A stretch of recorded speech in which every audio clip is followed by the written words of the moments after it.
Good morning everyone. আজকে কিন্তু সকাল সকাল তোমাদের মায়ের দর্শন করাবো।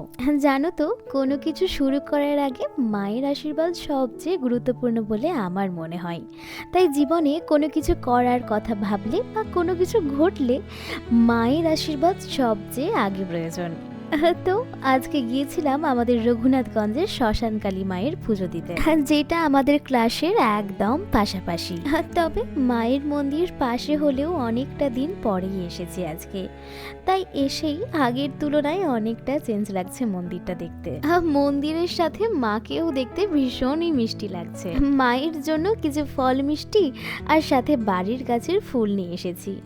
আর আজকে আমি একা আসিনি, সাথে বিক্রমকেও নিয়ে এসেছি, কারণ মায়ের কাছে আসার কথাটা আজকে উনি ভেবেছিলেন। পুজো শেষে বাড়ি যাওয়ার পথে গিয়েছিলাম আমাদের সেই স্কুলে। সত্যি বলতে স্কুলের ভেতর ঢোকার সময় কেমন যেন একটা লাগছিল। কতদিন পর স্কুলটা এত কাছে থেকে দেখলাম। মনে হচ্ছে যেন এই তো কদিন আগেই তো আমি এখানে বসেছিলাম আমাদের টিফিন টাইমে। স্কুলে যেহেতু এক্সাম চলছিল, তা একদম পুরো নিস্তব্ধ হয়েছিল স্কুল। আজকে কিন্তু এসেছিলাম আমরা সুবীর স্যারের সাথে দেখা করতে। কিছু শুরু করার আগে আশীর্বাদ আর স্যারের কিছু ডিসিশন নেওয়ার জন্য, যাতে পরবর্তীতে আমাদের কিছু প্রবলেম ক্রিয়েট না হয়। সুবীর স্যারের সাথে সাথে আরো অনেক স্যারের সাথে আজকে দেখা হলো, আর ভীষণই ভালো লাগলো। আমাদের স্কুলটা কি সুন্দর দেখতে, তাই না?